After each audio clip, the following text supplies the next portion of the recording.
El carnicero de Milwaukee y sus últimas palabras. I didn't ever want freedom.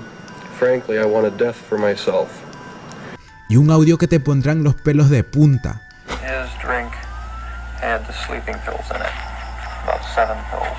The next morning I woke up and he was lying there on the bed, dead.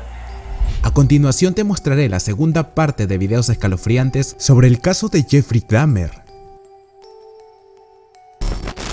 Número 5. En la corte. Retrocedemos hasta el 22 de julio de 1991. En esa fecha, Tracy Edwards, una víctima de Dahmer que logró escapar, cuenta detalles impactantes en la corte. Did he have any further conversation with you and your friends? Yeah, he was just talking. He said he was a professional photographer. He usually pays people for pictures and stuff like that if anybody was interested in making money at that time. To pose for pictures? Yeah. Did he describe the kind of pictures that you were going to be posing for if you chose to take him up on the offer? He said nude. Nude. Right. You went up to the apartment. Tell us what happens when you get up to the apartment. Tell us what you observed, what your senses told you. Okay, first of all, it seemed like a normal apartment. When we got inside, he turned off burglar alarms. I asked him why. First, it was a foul odor, okay? Tell us about that. What kind of an odor? It was just like an odor. I didn't quite know what it was. You know, he told me a sewer pipe had broke and management would take care of it. Did that room have a TV set in it? Yes. Was there anything going on the TV? Yeah, the Exorcist movies was playing at that time. There was an Exorcist movie on. His frame of mind is what you want to know, right? Okay, he acted, at times he would go through like different changes with me, you know. Tell us about that. 1 minute he's like nice, then he was telling he didn't want people to leave him or abandon him, things of this nature, you know. Yeah.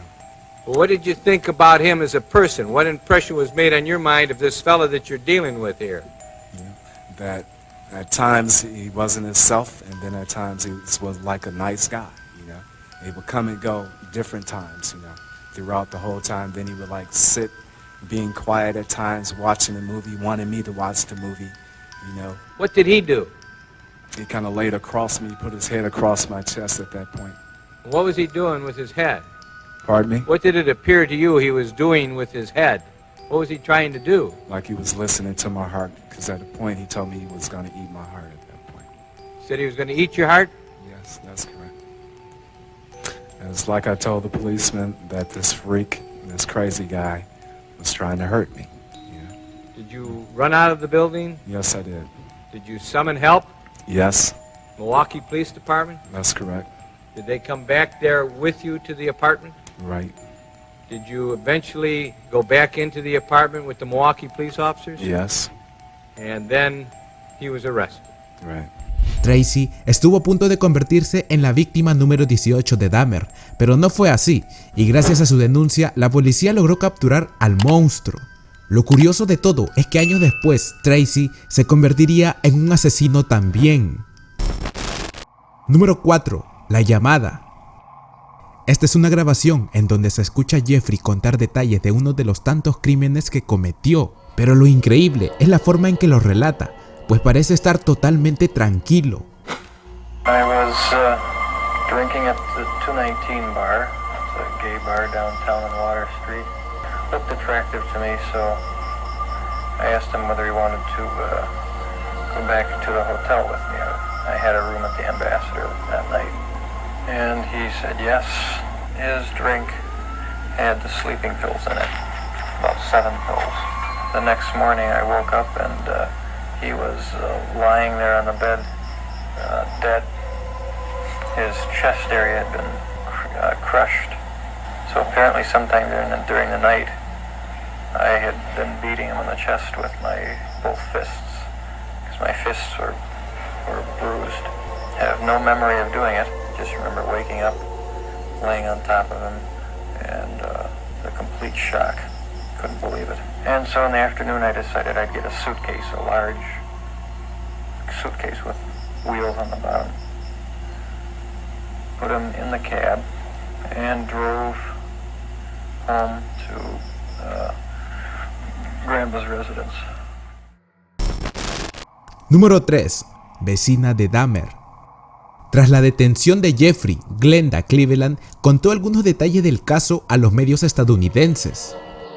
Hers was the voice of insistence, the voice of concern, the voice that fell on deaf ears. Tonight, Glenda Cleveland relives the frustration of being shut out by a police operator as she insisted the person being beaten was a child. Glenda Cleveland remembers the day Conorak died, remembers the police assurances that everything was okay. Did you start to doubt yourself? I must admit I did.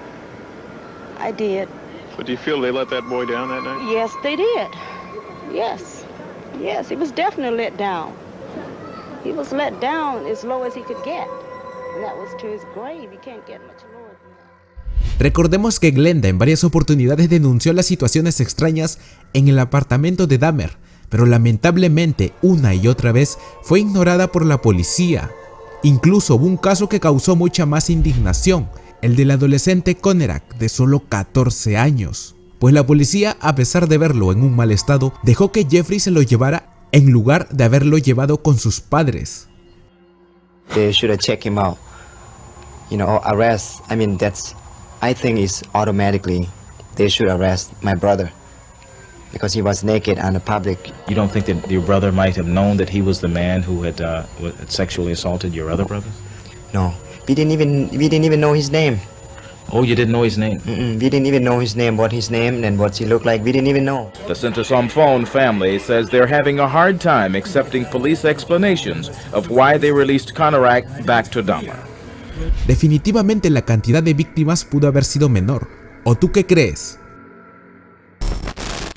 Número 2. Palabras finales. Estas fueron las palabras finales de Jeffrey, luego de ser condenado a 15 cadenas perpetuas. Your Honor, it is over now. This has never been a case of trying to get free. I didn't ever want freedom. Frankly, I wanted death for myself. This was a case to tell the world that I did what I did not for reasons of hate. I hated no one. I knew I was sick or evil or both. Now I believe I was sick. The doctors have told me about my sickness, and now I have some peace. I know how much harm I have caused. I tried to do the best I could after the arrest to make amends, but no matter what I did, I could not undo the terrible harm I have caused. My attempt to help identify the remains was the best that I could do, and that was hardly anything. I feel so bad for what I did to those poor families, and I understand their rightful hate. I know I will be in prison for the rest of my life. I know that I will have to turn to God to help me get through each day. I should have stayed with God. I tried and failed and created a holocaust. Thank God there will be no more harm that I can do. I believe that only the Lord Jesus Christ can save me from my sins. I am so sorry for that and sorry for everyone else that I have hurt. I have hurt my mother and father and stepmother. I love them all so very much. I hope that they will find the same peace I am looking for. I know my time in prison will be terrible, but I deserve whatever I get because of what I have done.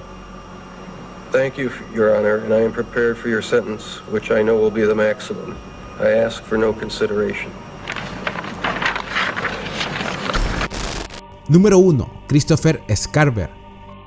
Luego de haber cometido 17 homicidios e ir a prisión, Dahmer sería golpeado salvajemente por Christopher Scarver, otro criminal. Dado esto, Christopher fue sentenciado a 2 cadenas perpetuas y entró riendo a la sala del tribunal. At his first court appearance, Scarver entered the courtroom singing.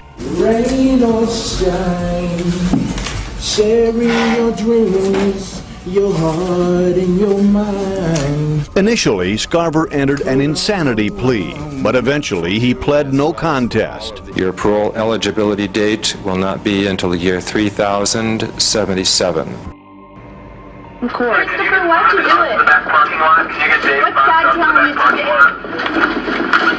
What's wrong with you saying this? No, it's everybody plays the fool this guy. Did you kill Donald? No exception to the rule. Me gustaría saber si habías visto alguno de los videos que presenté. Si es así, no olvides comentar aquí abajo y dejar tu like. Ahora sí nos vemos en el próximo video, compa.